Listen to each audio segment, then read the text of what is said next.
টয়লেটে অজু করার হুকুম কি? এটা কি জায়েজ নাকি না জায়েজ? এই প্রশ্নের জবাবে ফুকাহে কেরামগণ কয়েকটি মত উল্লেখ করেছেন। তার মধ্য থেকে যে মতগুলো প্রাসঙ্গিক সেই মতগুলো আমি আপনাদের সামনে উপস্থাপন করছি।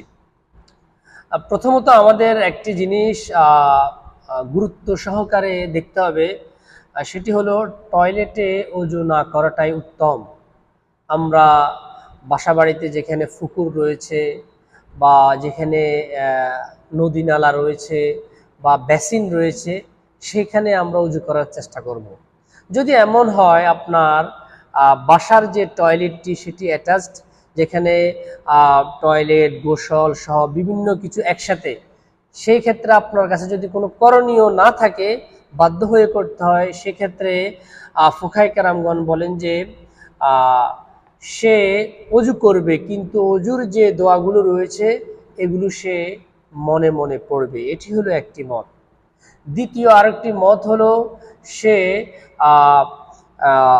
অজু টয়লেটে ঢুকার পূর্বেই বিসমিল্লাহ পড়ে নেবে, আর অজু করার শেষে টয়লেট থেকে বের হয়ে এসে বাকি দোয়াগুলো সে পড়বে।